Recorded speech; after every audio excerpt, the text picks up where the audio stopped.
right, good morning. How we doing? Good. Hey, Proverbs chapter 1 is where we're going to be this morning. And we're going to look at Proverbs chapter 1, 1 through 7, and then Proverbs 2, 1 through 5. Excuse me, my shoe came untied. So I was listening to somebody this week actually talk about the beginnings of Memorial Day. And I found it really interesting how it started. I don't know if I didn't know how Memorial Day started, and I don't know if many of you know either, but it was actually started by wives of the Confederate Army during the Civil War. And what I found really fascinating and awe-inspiring about it was they would go and place flowers on the graves of the soldiers that had passed away in battle, but not just for the Confederate, but also for the Union. And so these women would gather flowers, put them on the graves of their sons, their husbands, as well as the people that could have potentially shot their sons and husbands. And so it was actually this act of great love that they would do that for. And so it just challenged me as we get to Memorial Day and as we think about the sacrifice that our fellow Americans have made for our country, to really think, hey, what are we doing? What am I doing to love them well? Not just the ones that we remember, but the ones that are currently serving. And so my brother-in-law, my father, my uncle, my brother-in-law is currently serving in the Air Force. My brother-in-law, or my father was in the Army and my uncle was in the Army. And so this week, if I've just challenged myself to just write them a little note of thanks for them. And so if there are people you know that have served in the military, if you would do that, if you would just tell them thank you, because their sacrifice is what gives us our freedom. And so anyway, that has nothing really to do with the sermon, but just a challenge. Like we say thank you to those who have served our country and are currently serving our country. So right before Lindsay and I started dating, we went on a trip to Glorieta, New Mexico, for a thing called Collegiate Student Week. I went on their website this week, and here's what the mission statement says for that particular camp. It's a gathering of thousands of college students for teaching, worship, renewal, and fellowship so they can have an impact for Christ on their college campuses. In other words, it's a great place to meet your spouse. And so, while we were at Student Week, we decided to climb and hike a mountain called Mount Baldy. And so it's a 5-mile hike up to the top of this mountain. And so we got up to the top. It was actually pretty challenging. Lindsay had blisters on her feet. The weather was hot. And so we got up to the top, and there was this clearing that you could look over hundreds of miles of valley around it. And so I remember getting to the top, and I remember looking out amongst it, and I see these clouds rolling in. And so we get up there, this group of about 20 of us, we take a picture, and we've done the 5-mile hike up. Now it's time to do the 5-mile journey back. And so we're walking down, the clouds are rolling in, the sun is now shaded from us, which was great. Well, then it starts to sprinkle a little bit. And I don't know if you've ever been in the mountains when it's sprinkling, but it's kind of refreshing when you're hiking. And so we're smiling, we're having a great time. And then we keep going and we hear some thunder come. So we hear the thunder and we start kind of picking up the pace a little bit. It starts raining a little harder. And then we're all kind of laughing, having a good time until the hail starts on us. And so our brisk walk has now turned into a jog, which then turned into a sprint down this mountain. And so we're going down the mountain, and Lindsay, I look back and I see her, we're not dating yet, and I see her stop to tie her shoe. Everyone else leaves, and me, being the interested male in this situation, stops so I can now make sure she's not going down the mountain by herself. So she takes a few minutes, her hands are cold, and so she can't quite tie her shoes well, so it takes a while, and we're running down the mountain now all alone because our group has left us. And so we're running down this, and there's at one point we get to a path, and the path diverges into two different spots. Now, I'm not the best with directions. I'm just letting you know. I don't remember which path we took coming up. I just know that I followed the person in front of me who was better with directions. And so we get to this path, and I'm like, we need to go left. And Lindsay's like, we need to go right. So Lindsay, being the interested girl that she is, she's like, oh, just you decide. And so we go left. And about 5 minutes later, she's like, George, I don't think this is right. And so we run all the way back to this path again, and we sit here having a debate about which path is the right one to go down. I tell you that story because, like, we are all products of the decisions we make. Like, all of us are right here, right now, not just because of what you decided to do this morning, but actually what you decided last year, and the year before that, and the year before that, and the year before that. And we are all products of these little, small decisions that we make day by day, moment by moment. And I don't know if you're like this, but I often find myself, like I did on that mountain, walking down the path of life, having two paths to go down, and consistently trying to figure out what's the wise way to go. Like with my kids, I have this on a consistent basis. Hey, what things do I want them involved in?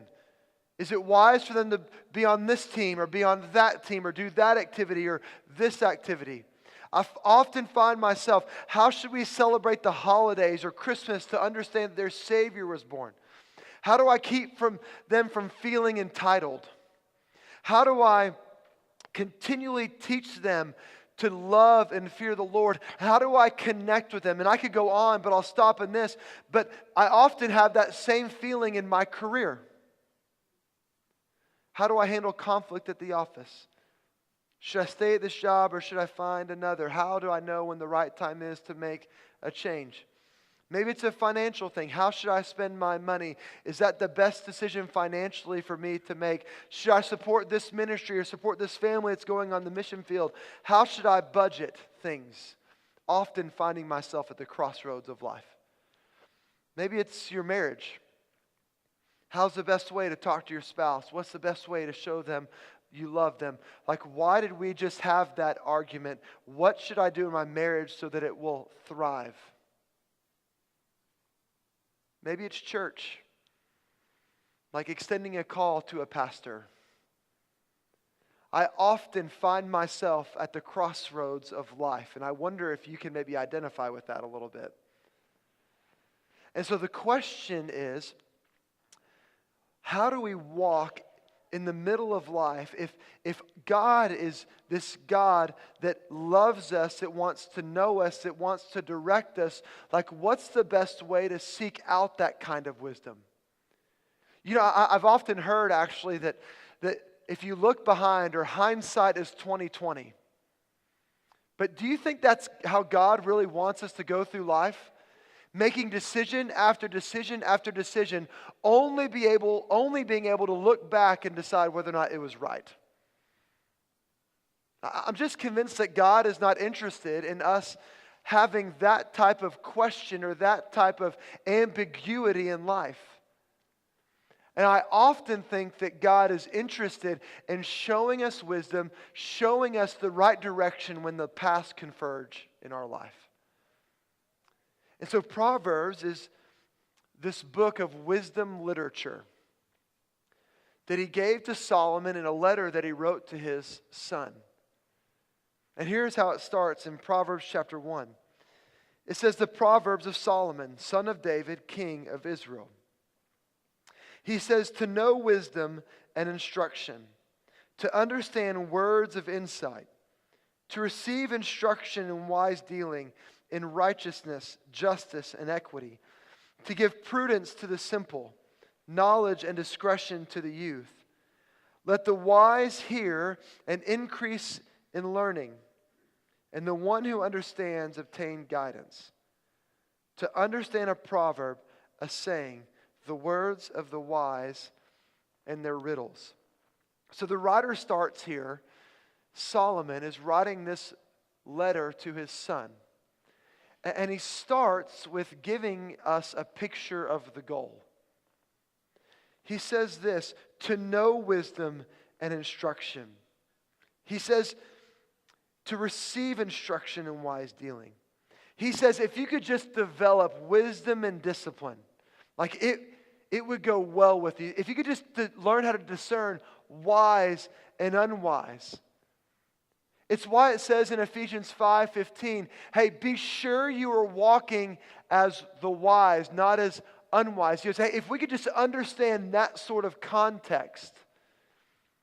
Verse 3, it says, if you would just listen to instruction, if you would willingly take what is offered, then you would know righteousness.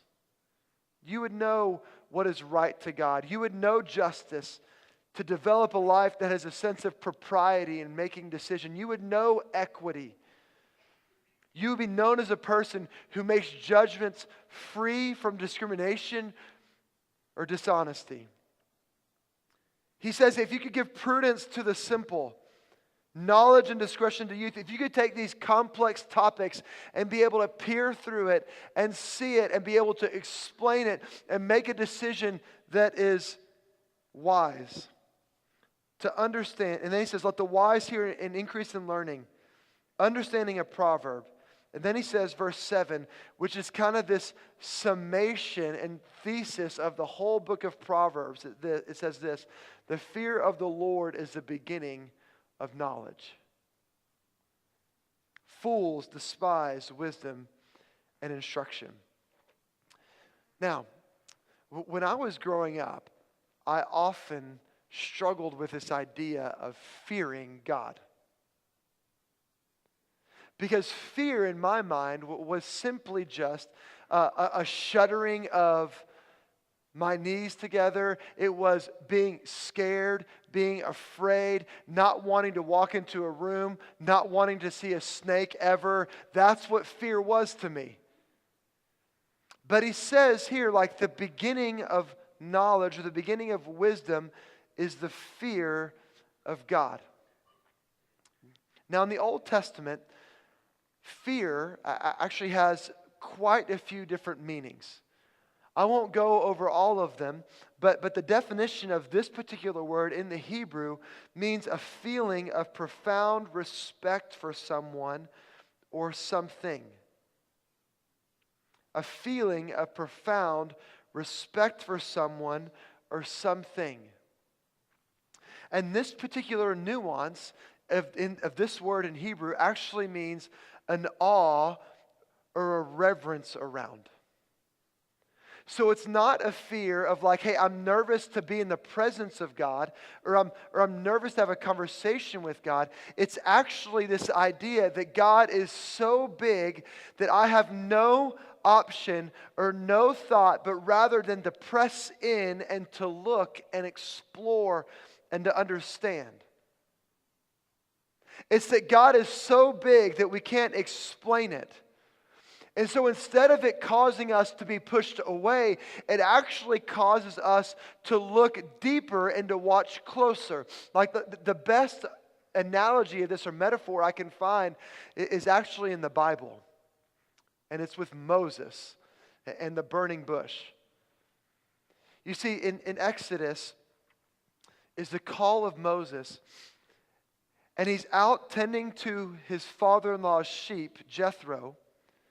And he sees this bush right here burning and not being consumed. And so Moses looks over, and it says fear came upon him. This same word right here that is used in Proverbs. Fear comes upon him. And when he turns and when he looks, he actually can't turn any other direction. But rather what he does is he begins to draw even closer to the bush. So it's actually like this very emotional, very like gathering together type of response that Moses has when he's afraid. I remember at camp when I was a sophomore in high school. I was at Hardin Simmons University in Abilene, Texas. Louis Giglio was the camp speaker, and I don't remember who was doing worship, but I remember sitting in the balcony of this particular room, auditorium, getting done with the service, and just sitting down thinking, I've never felt this close to God before, and I don't want to leave. I remember thinking, like, I have so many questions, so many things to try to wrap my mind around and understand, but I've got to press in and go further. And that's the same type of thing that the writer Solomon is writing to his son. He says, hey, if you want understanding, if you want knowledge, if you want wisdom in this world, then the first thing we have to understand is that God is much bigger than you and I understand or can even fathom. He's not explainable, and that should not drive us away from Him, but that should actually drive us to Him. And it should change the way we live. That fear should change our reactions and our decisions. So several years ago, we were in the Dallas area around Christmas. And we were in Sunnyvale to be exact, and we were celebrating with my family Christmas a weekend after. And I had been stuck in the house all day. And there's something about me, I have a high need for change at times, actually, like just doing different things. And so being stuck in a house is pretty terrible for me. And so we were stuck in the house, and a storm was coming, but I just said, hey, mom and dad, sister, brother, I need to go out to eat. I've got to get out of these walls together. And they're like, fine, okay. Well, about the time we were going to load up the car and go to Jason's Deli, all of our phones just started going crazy. A storm was coming in, and it said a tornado watch. Now, I don't know what happens with you when a tornado watch happens on your phone, but you know what I do? I look at it, I'm like, okay, cool, and I put it down. I don't think anything else about it. That's not a good thing about me, but it's just the truth of who I am. And so we go and we drive about 15 minutes to Jason's Deli, one of the craziest storms I've ever seen. I was running the windshield wipers, could barely see on the highway. We get to Jason's Deli, and I'm like, great, perfect. Give me a salad. I'll eat my salad. We'll wait the storm out here, and it'll be good. Storms, debris flying everywhere as we're eating. It's like this weird Titanic scene in the movie. I'm just eating while this like carnage is happening out in front. And I remember walking out to the car. The storm had passed away, and going to a friend's house in Forney. So we drive about 15 minutes to Forney. Once again, our phones go off. And I'm like, whatever. And so we go get into their house. And by now, like the siren, tornado siren was just right behind his house. So, boo, starts going. And we move everyone to the hallway. Hallie's crying, our middle child. Hallie's crying. And I'm like, it is no big deal. Like this, they just say this for precaution. If it was a big deal, we would know it. So we visit my friend, and then we're on our way home. And Lindsay starts checking Facebook. And as we checked Facebook, we realized that there was literally mass carnage going around everywhere we were. We pulled up videos of my friends whose houses were destroyed. We're getting text messages from people that we know and saying, hey, so-and-so's house is destroyed. Can they stay at your place? And it turned out to be a tornado that was an EF4. Now, I didn't know anything about tornadoes beforehand, but I went and researched it, and it goes up to EF5. And so EF4 is a pretty significant tornado. And so I was watching all of these videos, not being able to take my eyes off of this path that this tornado was creating. So we drove to College Station, and the next day, we were in church, and my phone starts buzzing, and it says tornado warning.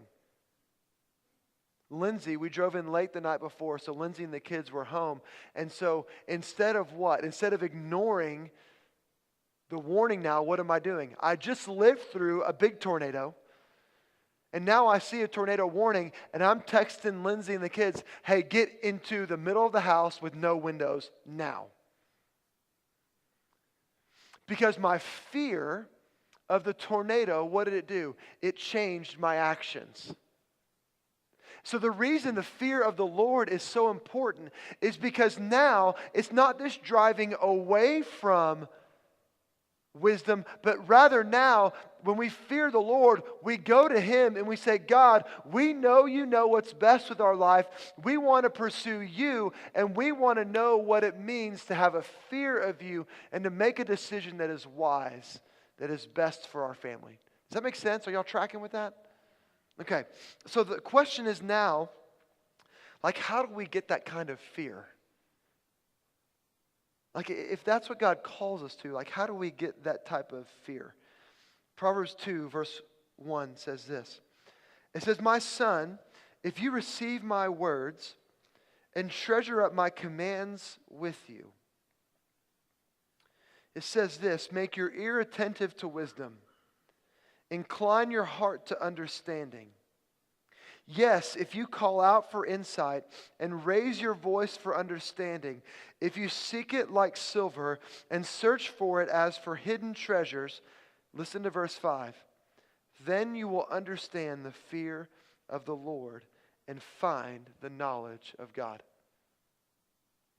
I don't know if you've been around computer programmers. I have a little bit, just enough to be dangerous. But one of the things that computer programmers know are a thing called if-then statements. If this happens, then do this. So if the user inputs this number or this formula, then do this, run this calculation. And so it's the same type of thing that Solomon is telling to his son. He says, if you do this, then the fear of the Lord and knowledge will come. And so here's what it says right here.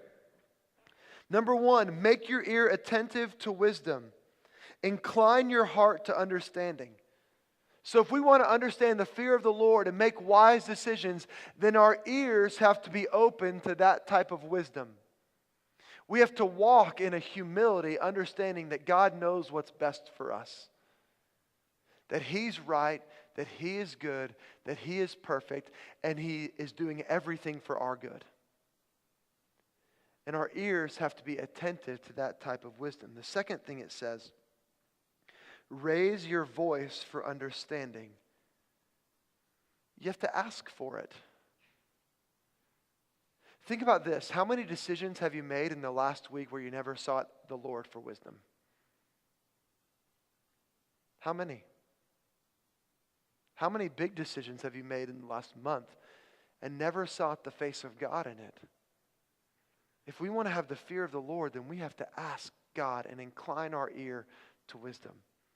Then it says, if you seek it like silver and search for it as hidden treasures.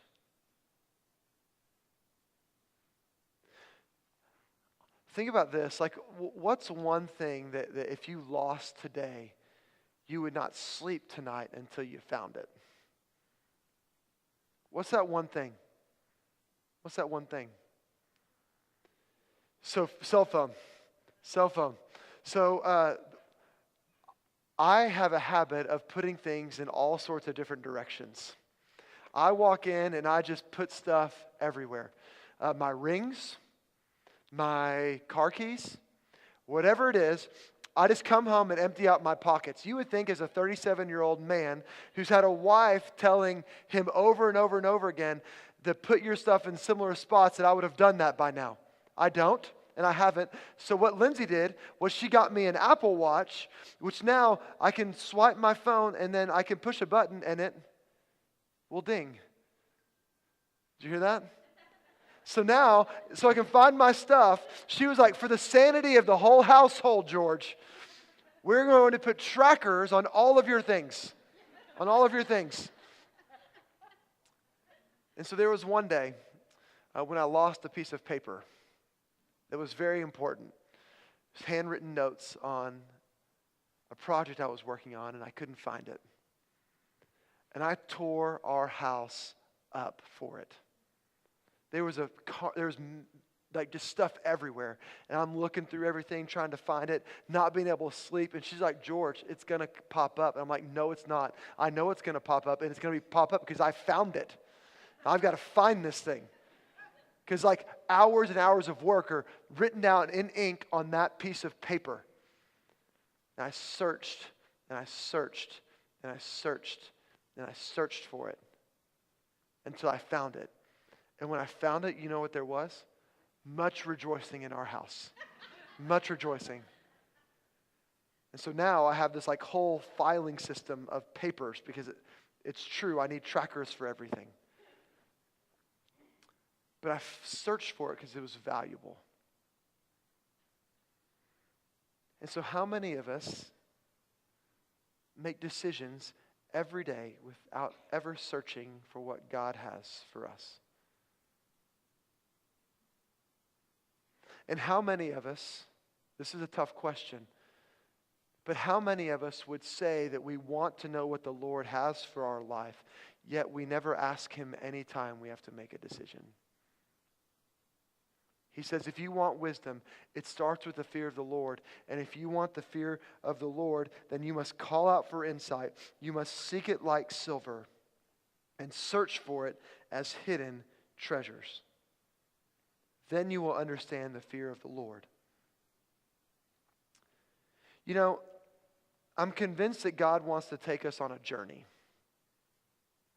I'm convinced that God has something so important for us and such a high use for our life that sometimes we're going to ask Him for wisdom and He's going to make it really clear, and it's going to be a tough decision.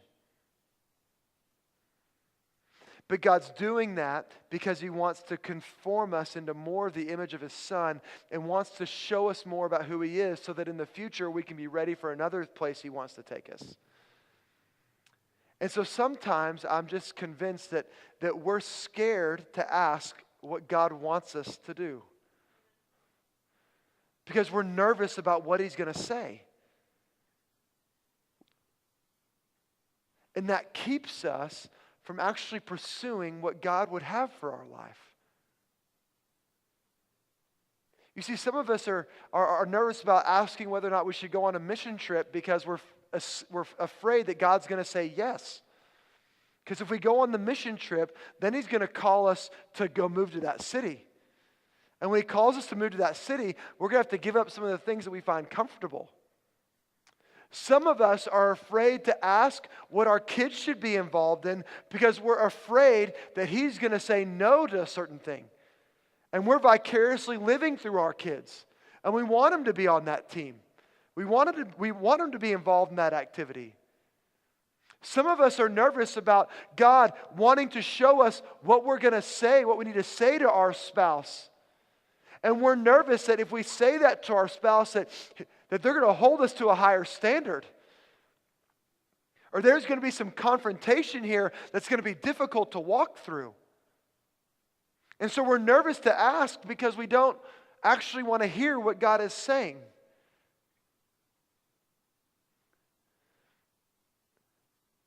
So one of my favorite parts about the Chronicle of Narnia, like my favorite line, it's right when the kids are, and it's the line, The Witch and the Wardrobe is by C.S. Lewis. It's when the kids first enter Narnia, they run into a talking beaver. And this talking beaver is giving them the lowdown or the rundown on what's happening in Narnia. Tells them about the trees, tells them about the space, and then at some point tells them about Aslan, the lion, who runs Narnia. And so these kids are really interested in Aslan. And so the kids ask this question, well, is Aslan safe? And the beaver laughs. And the beaver laughs. And says, of course he isn't safe. But he's good. And he's the king. You see, we serve a God who isn't safe. He's not. He's going to call you to things that you don't want to do. He's going to ask you to make hard decisions at times, but at the end of the day, He's calling you to that because He is good and right and perfect and has your best interests in mind. This is why when people have an encounter with the Lord, they often go a direction that doesn't make any sense. I have the opportunity to work with teachers often. And just this week, I was up in Dallas at James Madison High School. James Madison is one of the toughest school districts, or toughest schools in downtown Dallas, right next to the State Fair. And so I walk into this classroom, and this guy named Coach Dangerfield is teaching yearbook, computer, leadership, and is the IT guy and coaches golf. That's what he does. And I said, Coach, you wear so many hats. And he goes, yeah, I came here a couple years ago, and I had the choice between James Madison High School or South Lake Carroll. I was like, you had what choice? For those of you who don't know, South Lake Carroll is actually one of the richest parts of Dallas.